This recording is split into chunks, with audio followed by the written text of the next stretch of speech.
कारण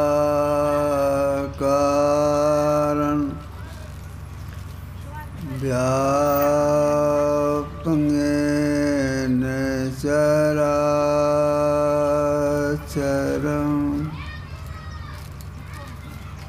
तत्पदं दर्शितं तस्मै श्री गुरुवे नमः। नमो नमो सद्गुरु नमो जासमकुर्वान् परम पुरुष होते अधिक गावै संत सुजान। धन्य धन्य सतगुरु सुखदा महिमा कही न जाय। जो कछु कहो तुमरी कृपा मोते कछु न बसा।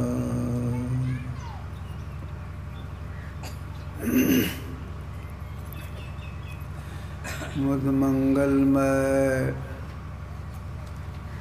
साधु समाज धर्म प्रेमी सज्जनों माताओं एवं बहनों,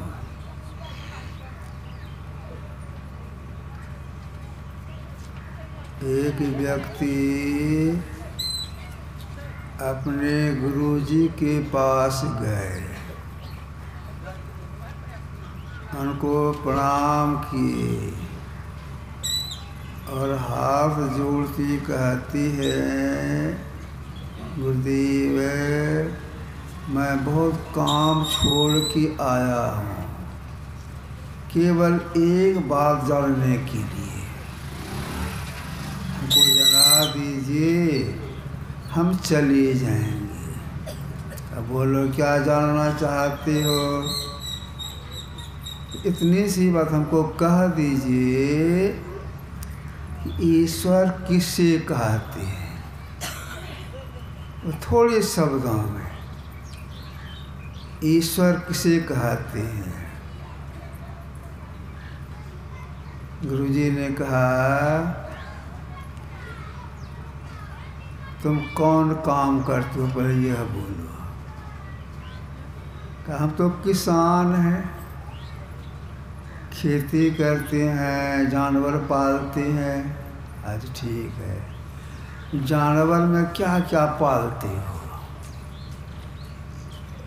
कहा जानवर में हम गाय पालते हैं, बैल पालते हैं, भैंस है, बकरी भी है।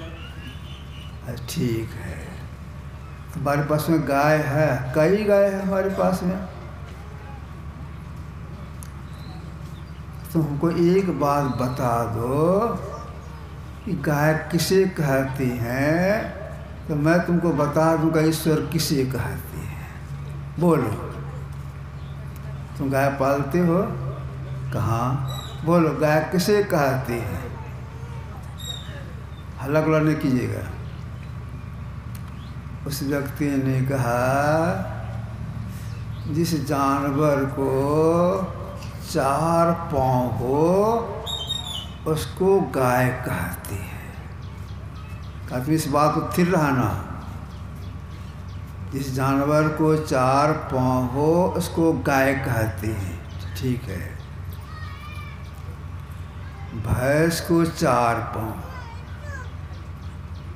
तुम्हारे पास बकरी है तो बकरी को भी 4 पाँव, तो भैंस को बकरी को गाय कहोगे तो उसको यह कैसे कहेंगे? वो तो भैंस है, बकरी है, उसको हम गाय कैसे बोलेंगे? तुम्हारी यह बात कट गई। जिस जानवर को 4 पाँव उसको गाय बोलते हैं। फिर से बोलो, गाय किसे कहते हैं? जो जानवर दूध देती है उसको गाय कहते हैं। ठीक है, भैंस दूध देती है, बकरी दूध देती है, ऊँटनी दूध देती है, गाय कहोगे उसको? उसको कैसे गाय कहेंगे? वो तो भैंस है, बकरी है। तुम्हारी यह बात भी कट गई। फिर से बोलो, गाय किसे कहते हैं? का जिसको 2 सींग हो उसको गाय कहते हैं। का बकरी को 2 सींग, भैंस को 2 सींग गाय कहोगे? उसको कैसे कहेंगे? वो तो भैंस है, बकरी है। तो तुम्हारी यह बात भी कट गई। फिर से बोलो, गाय किसे कहते हैं? का जिसको लंबी पूँछ हो उसको गाय कहते हैं। का भैंस को लंबी पूँछ है, लंगड़ी, तो गाय कहोगे? उसको गाय कैसे कहोगे? वो तो भैंस है। तुम्हारी यह बात भी कट गई। फिर से बोलो, गाय किसे कहते हैं? का हम नहीं जानते हैं। गाय पालते हैं, जानते नहीं गाय किसे कहते हैं। गुरुजी ने कहा, अब सुनो, जिस जानवर के भीतर में, सिर के भीतर में ससना नाम की नाड़ी हो, सब याद रखिएगा, ससना नाम की नाड़ी हो, उसे गाय कहती है। इसी तरह से जो केवल चेतन आत्मा के जानने में आवे उसको ईश्वर कहती है। जो केवल चेतन आत्मा के जानने आवे उसको ईश्वर कहते हैं। उसी ईश्वर को गोरखनाथ जी महाराज ने कहा कि बस्ती न शून्यं शून्यं न बस्ती अगम अगोचर ऐसा। वो ईश्वर कैसा है? न उसको आप बस्ती कह सकते हैं, न शून्य कह सकते हैं। क्या कहेंगे? वान का विषय नहीं है, क्योंकि इंद्रियों के ज्ञान से परे हैं। तो जो इंद्रियों के ज्ञान से परे हैं, इसी बात को बुद्धि में समझाने के लिए पूर्व के ऋषि ने कुछ कहा।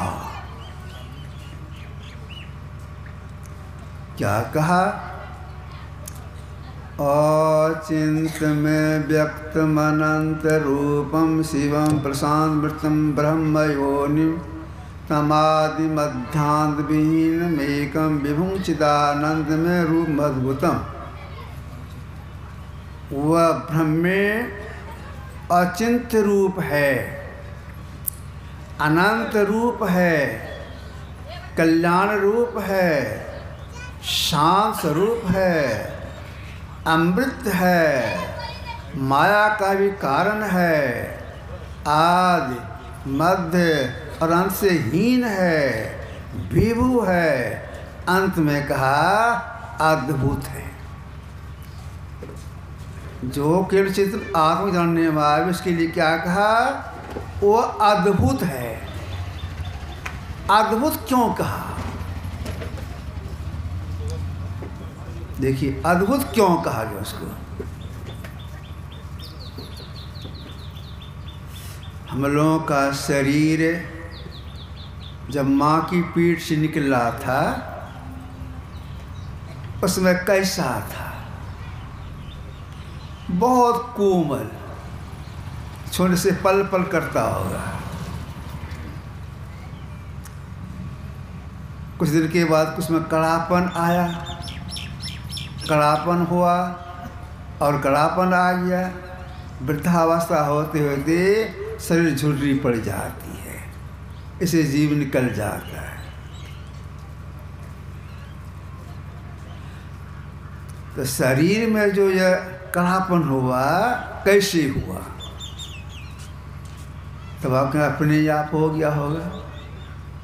नहीं, अपने आप नहीं होता है कुछ, किसी की शक्ति से होता है। किसकी शक्ति से शरीर बढ़ा, किसी शक्ति शरीर में जरूरी पड़ गई? चेतन की शक्ति से।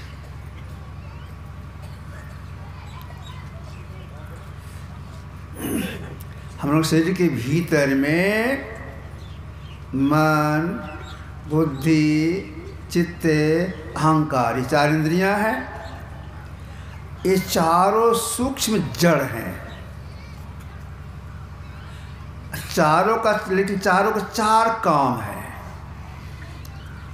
मन का काम है संकल्प विकल्प करना, बुद्धि काम है निर्णय करना, चित्त का काम है स्पंदन करना, अहंकार का मैंपन का बोध करना। तो ये तो सूक्ष्म जड़ है। तो बुद्धि निर्णय कैसे लेती है, मन संकल्प विकल्प कैसे करता है, चित्त स्पंदन कैसे करता है, अहंकार मैंपन का बोध कैसे करता है? चेतन की शक्ति से।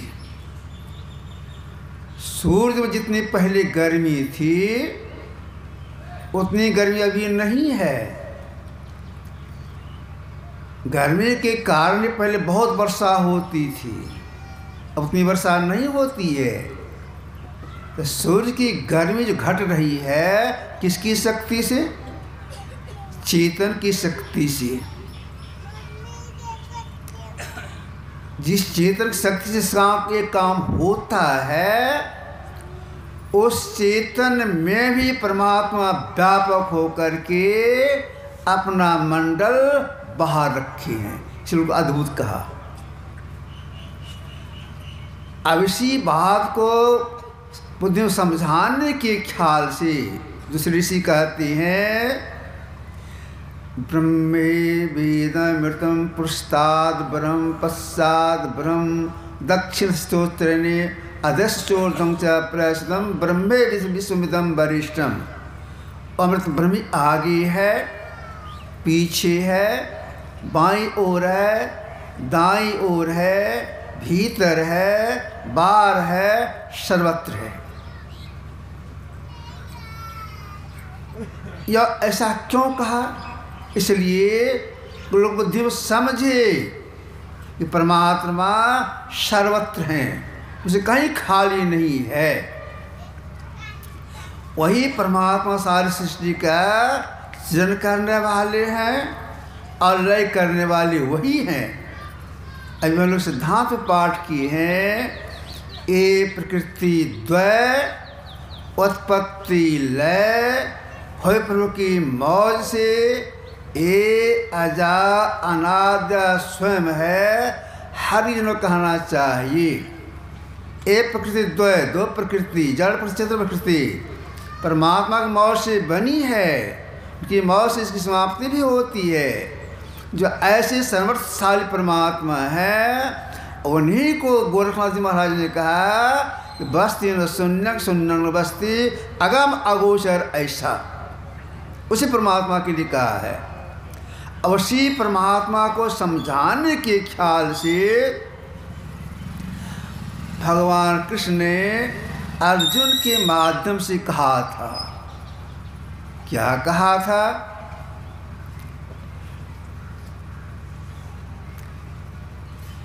द्वाविमो पुरुषो लोके क्षरक्षर एव च क्षर सर्वाणि भूतानि कूटस्थ उच्यते उत्तमे पुरुषस्तन्मे परमात्मेत्युदाहृत है। ये लोग त्रयमाविश्य विभर्तव्य ईश्वर है। इस लोक में क्षर अक्ष 2 पुरुष होते हैं। सब नाशवान भूतों को क्षर कहते हैं, कूटस्थ को अक्षर कहते हैं। परंतु उत्तम पुरुष दोनों से भिन्न है, उसको परमात्मा कहते हैं। वही परमात्मा त्रैलोक पृष्ठ होकर के त्रैलोक का पोषण करता है। भगवान कृष्ण का त्रैलोक में त्रैलोक का पोषण करता है। क्यों पोषण करता है, वो सब जगह कैसे हैं। तो इस संबंध में अर्जुन के माध्यम से कहे भगवान कृष्ण ने कि सर्वतः पाणिपादं तत् सर्वतोक्षि शिरोमुखम सर्वतः श्रुतिमालोके शर्मावृत्य तिष्ठति। उसका सब जगह हाथ है, सब जगह पैर है, सब जगह सिर है, सब सारा अवयव है, तो कहीं भी खाली नहीं है। परमात्मा ओत प्रोत है, सब में है और सबसे बाहर। क्यों? इसलिए वे सबसे पहले के हैं, उसके पहले कुछ भी नहीं। प्रथम एक सो आपे आप, से पहले परमात्मा। तो जो पहले का पदार्थ होता है वह स्वाभाविक है, उसके बाद जितनी चीज़ें बनती हैं उसकी अपेक्षा स्थूल होता है, और स्थूल में सूक्ष्म व्यापक होकर के अपना मंडल बाहर रखता है। जैसे देखिए मिट्टी और पानी, मिट्टी और पानी पहले क्या बना? मिट्टी पानी पहले बना है पानी, इसके बाद मिट्टी। मिट्टी से पानी पतला है, मिट्टी मोटा है। मिट्टी के कण कण में पानी घुस करके अपना मंडल बाहर रखा है। कैसे देखेंगे उसको? देख सकते हैं आप, मिट्टी पानी दोनों को घोल देंगे, एक कांच के बर्तन उसको छोड़ देंगे देखने के ख्याल से। आप देखेंगे धीरे धीरे मिट्टी पेंदे में बैठ गई है, और गौर से देखेंगे तो मिट्टी के कण कण में व्यापक होकर के उसके बाहर कौन? पानी। मिट्टी के कण कण में पानी घुसा हुआ है, उसके बाहर साफ साफ दिखाई पड़ता है। क्यों? कि मिट्टी से पहले बना है पानी। इसी तरह से सबसे पहले के परमात्मा है, तो परमात्मा सृष्टि के कण कण में व्यापक होकर के अपना मंडल बाहर रखे हैं, कहीं खाली नहीं है। इस बात को लोग बुद्धि में जाने, तब आपके जानने से क्या होगा? अगर कोई बुद्धि द्वारा ठीक से समझ लेती हैं सही परमात्मा सब में है और सबसे बाहर हैं, उनके लिए यह ऋषि वाक्य सार्थक हो जाता है। कौन ऋषि वाक्य सार्थक हो जाता है? इह चेद वेदी दत्त सतमस्ति न चेध्या वेदीन महति विनिष्ट भूतेषु भूतेषु विचित धीरा प्रीत्यास्मालोकामृता भवन्ति। यदि इस जन्म ब्रह्म को जान लिया तब तो ठीक है, नहीं जाना तो बड़ी भारी हानि है। यहाँ जानने से मतलब है केवल बुद्धि के द्वारा इस जन्म ब्रह्म को जान लिया तब तो ठीक है। क्या ठीक है भाई? ठीक यही है, जब शरीर की अवधि पूरी होगी, हम जीव इससे निकलेंगे, किसी लोकांतर में जाएंगे, फिर संसार में आएंगे जन्म लेने के लिए, तो मनुष्य का शरीर मिलेगा और शरीर में नहीं जाएंगे, गाय भैंस कुत्ता बिल्ली में नहीं जाएंगे। अगर नहीं जाने तो मनुष्य शरीर नहीं मिलेगा, इसके बाद और शरीर में जाना पड़ेगा, हानि हो गई। इसीलिए महापुरुष ने प्रयास किया कि कम से कम जीव मनुष्य शरीर में आवे, इस भक्ति करे, कभी न कभी प्रत्यक्ष करके जान लेंगे, का कल्याण हो जाएगा। इसलिए प्रयास किया बुद्धि में जनाने के ख्याल से। एक कुछ कोट के महापुरुष हो गए संत सुंदरदास जी महाराज। ये दादूलाल जी महाराज के शिष्य थे। इन्होंने मन में विचार किया कि जो परमात्मा वाणी का विषय नहीं है, जिसको हम मुंह से नहीं कह सकती हैं, इंद्रियों कान से परी हैं, उनको हम लोग कैसे समझाएंगे परमात्मा ऐसे हैं ऐसे ऐसे हैं। भगवानी का विषय तो है नहीं। मुझे कहने में लाज आती है, क्या कहेंगे? जो परमात्मा दृष्टि से परे हैं उसको मुंह से कहेंगे, लाज लगती है। हमको कहना है, इसलिए कहना है, अगर कोई बुद्धि के द्वारा समझ जाएंगे सही परमात्मा ऐसे हैं, उनको मनुष्य तो मिलेगा। इसलिए मैं कहता हूँ। फिर आचार्य प्रकट किए, इसके बाद उन्होंने क्या कहा? क्या कहिए कहते न बनाए कछु, जो कहिए कहते ही लजाइए, ला जाते। फिर मैं कहता हूँ, क्या कहा इन्होंने आगे? व्योम को व्योम अनंत अखंडित, आदि न अंत सुमद्ध कहाँ है, को परमान करे परिपूर्ण, द्वैत अद्वैत कछु न जहाँ है, कारण कार्य भेद नहीं कछु, आप में आप हैं आप तहाँ है, सुंदर दिशत सुंदर मैं सो, सुंदरता कहीं कौन वहाँ है। इन्होंने समझाने ख्याल से क्या कहा? व्योम को व्योम, परमात्मा कैसा है, उनका स्वरूप कैसा है? तो व्योम को व्योम, तो हम व्योम के व्योम क्या हो गया? व्योम का अर्थ होता है आकाश। कितने आकाश हैं? नानक साहब ने संसारी लोगों से कहा, लख लख आकाशा लख लख पाताला, विचित्र सृष्टि है। लाख लाख आकाश, कितने भी आकाश हों, सभी आकाशों को अवकाश देने वाले परमात्मा है। इसलिए कहा व्योम को व्योम। और उनके लिए और क्या कहा? अनंत अखंडित।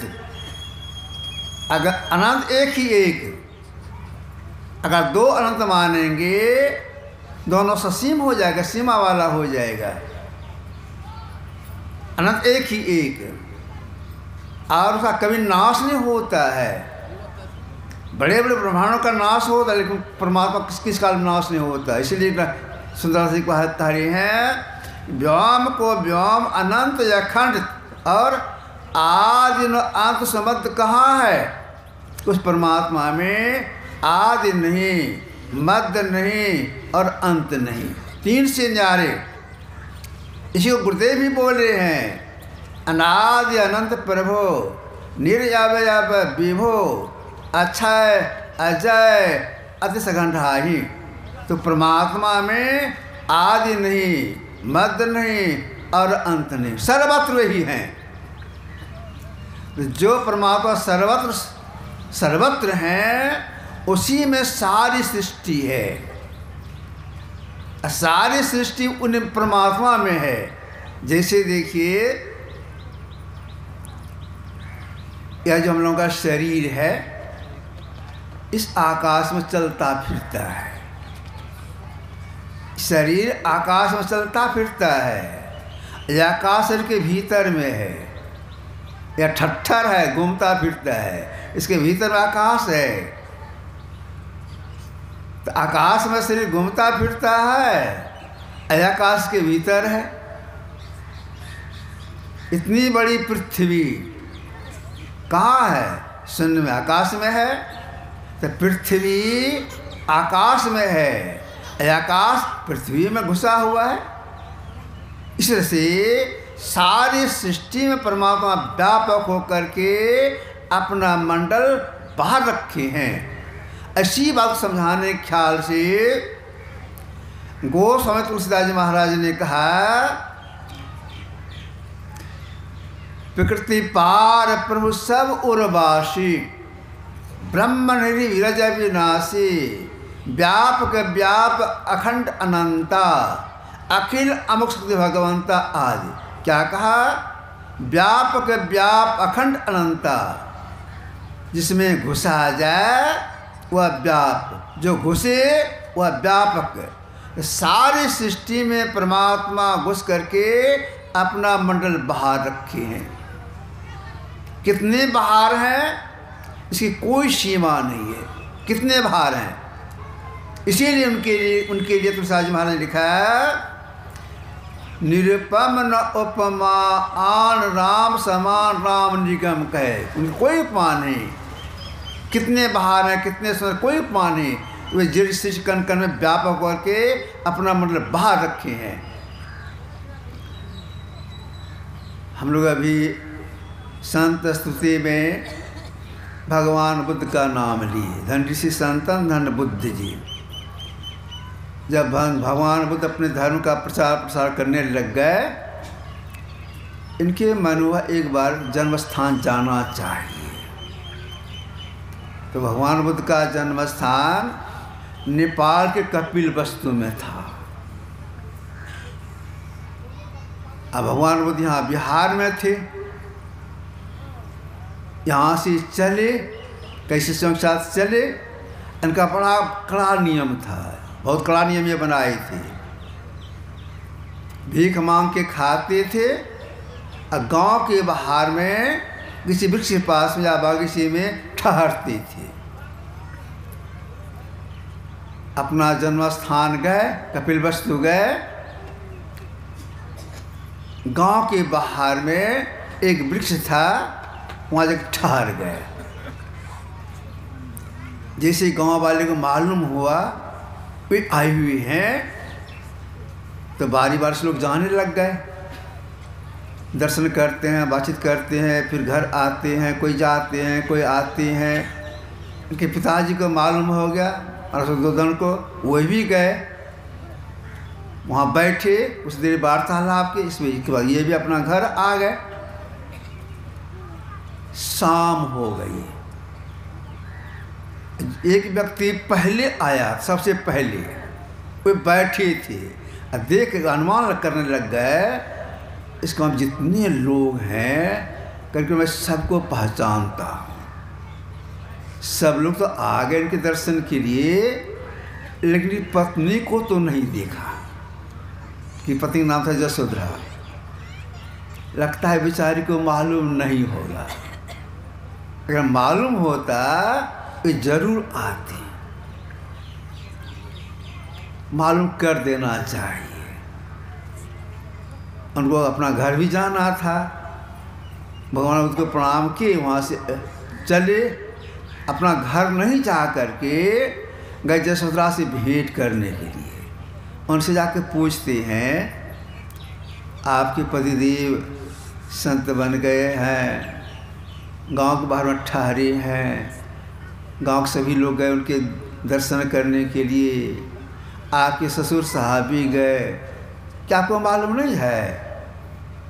आप तो नहीं गए? कहा हमको मालूम है, लेकिन मैं नहीं जाऊंगी। कहा क्यों?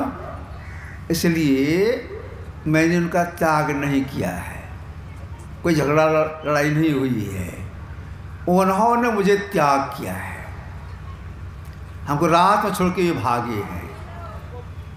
अगर उनकी मौज होगी आगे दर्शन देने का, दर्शन करूंगी, मौज नहीं होगी तो मैं नहीं जाऊंगी उनके पास। वे बेचारे अपना घर चले गए। रात बीती, सवेरा हुआ, भगवान बुद्ध अपना दैनिक कार्य करके अपने कुछ शिष्यों से बोले, जरा चलो मेरे साथ। आए, फिर बोले गेट के पास में तुम यहीं पर खड़े रहो, हम जरा भीतर से तुरंत आ रहे हैं। तो जैसे गेट के भीतर गए, उधर से एक बच्ची आ रही थी। वो बच्ची गई थी देखने के लिए भगवान बुद्ध को, ये पहचान गई वही है।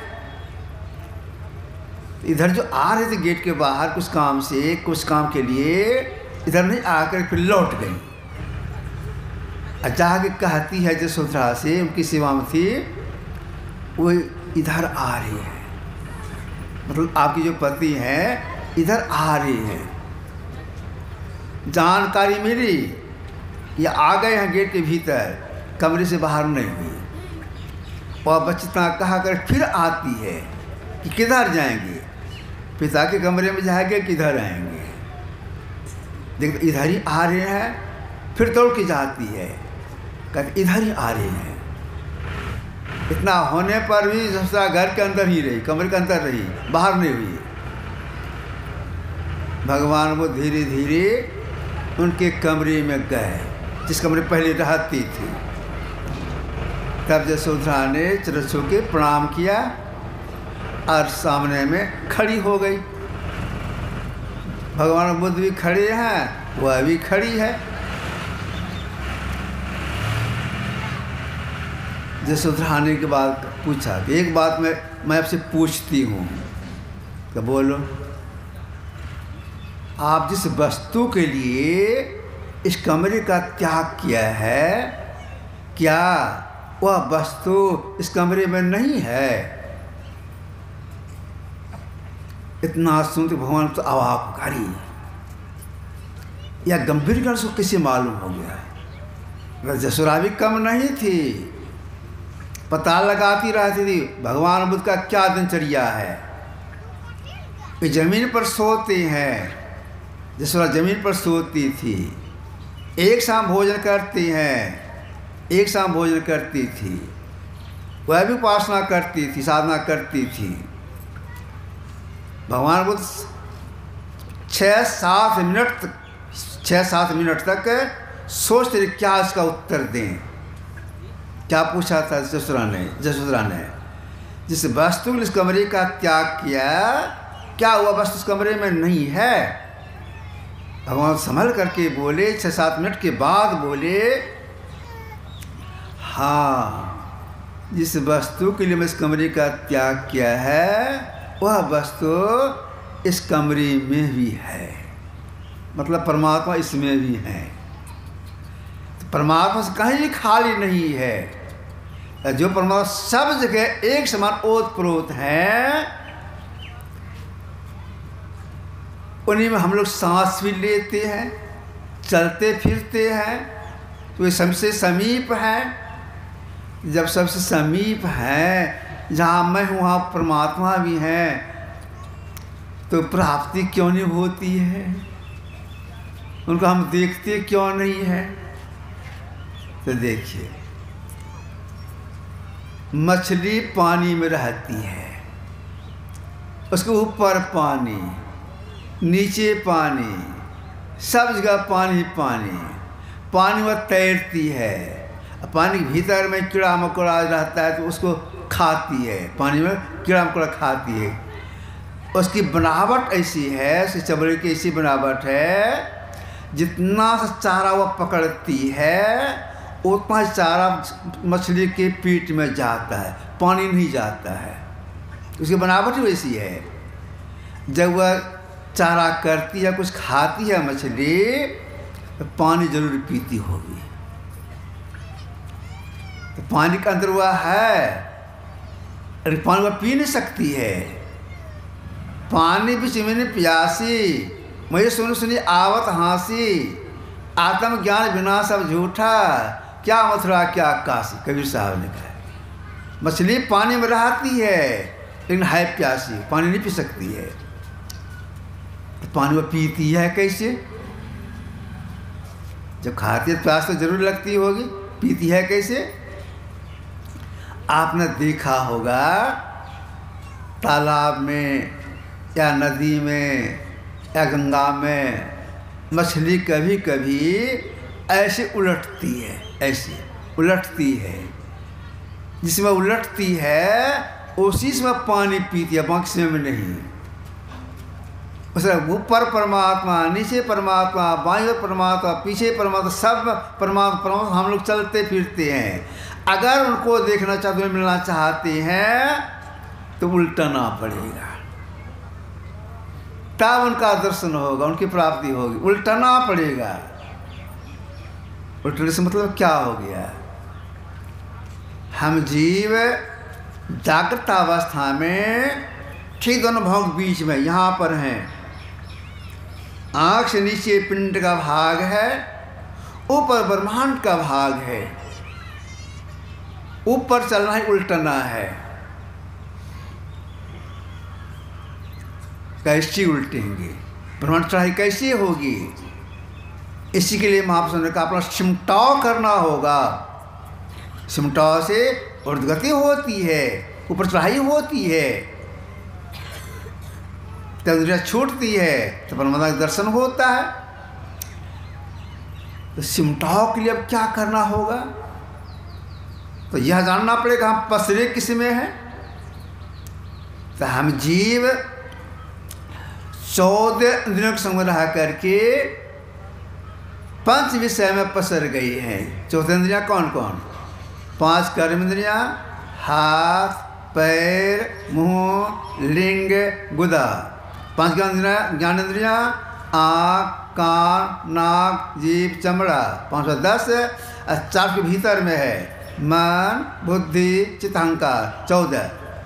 14 के संग में रह करके हम जीव रूप, रस, गंध, स्पर्श, शब्द में पसर गई हैं। उल्टने के लिए अपना सिमटाव करना होगा। तो जिसमें पसरे हैं उसी में 2 का सहारा लेकर के अपना सिमटाव करने के लिए महापुरुषों ने कहा रूप, रस, गंध, स्पर्श और शब्द। 1 नंबर वाला और 5 नंबर वाला सहारा। सबसे पहले शब्द यानी नाम। परमात्मा जपने के बहुत से नाम हैं, इसको जपना हो गया, सहारा हुआ। 1 नंबर में रूप, संसार नामपात्मक है, तो नाम रूप के सहारे कुछ सिमटाव होता है, लेकिन उल्टना नहीं होता है। उल्टने के लिए ये जो हम लोग 2 आँखें हैं और दोनों आँखों से दृष्टि धार निकल रही है और सामान्य रेखा निकल रही है। अगर एक कर लेंगे, सटा लेंगे, जोड़ लेंगे, तब उलट जाएंगे, पिंड से बढ़ा चढ़ाई हो जाएगी। पिंड से बढ़ा चढ़ाई होगी तो इसमें क्या होगा? जैसे पिंड से बढ़ा चढ़ाई होगी तो 5 कर्म इंद्रियां और 5 गंध तो आपकी छूट जाएगी, लेकिन भीतर की 4 रह जाएगी। उससे जब अलग हो जाएंगे और अपना अंदर चलने से, तब पूरा उल्टना हो जाएगा। 4 से भीतर 4 से अलग होने के लिए अब क्या करना पड़ेगा? तो 4 से अलग होने के लिए महापुरुषों ने कहा चौथी क्रिया करनी पड़ेगी, जिसको महापुरुषों ने कहा नाद अनुसंधान, नाद की खोज। किस नाद की खोज? नाद मतलब शब्द। किस शब्द की खोज? आदि शब्द सृष्टि के अंतस्थल में सदा अनिवार्य अविच्छिन्न रूप से घृत हो रहा है। यह शब्द सृष्टि साराधार, सर्वव्यापी और सत्य है, गुरुदेव की वाणी है। बेरोक चलता है। इस शब्द की खोज जिस क्षण हो जाती है उसी क्षण जीव इंद्रियों का संग छोड़ देती है। भीतर की 4 इंद्रियां जीव का संग छोड़ देती है, तब वह जीव अपना पहचान पहले करता है। आत्म आपको आप ही जाने, अपने आप का पहचान करता है। और जो परमात्मा सब में सबसे बाहर है उनका साक्षात करता है। कौन? केवल जीवात्मा, चेतनात्मा। तो केवल चेतन आत्मा से परमात्मा देखने में आता है, फिर उनमें मिलना होता है। तो जो अपना कल्याण चाहते हैं तो बाहर में नहीं, अपने अंदर चलने का प्रयास करें, इंद्रियों से अलग हो जाएं, अकेले अवस्था में आ जाएं, तो जो परमात्मा सब में सबसे बाहर है का साक्षात्कार होगा। सदा के लिए छूट जाएंगे। यह जानकारी कहाँ मिलती है? यह जानकारी सत्संग से प्राप्त होता है। तो सब सत्संग में जरूर आना चाहिए। यह आपकी संपदा रखा श्री सद्गुरु महाराज की। श्री सद्गुरु महाराज की जय।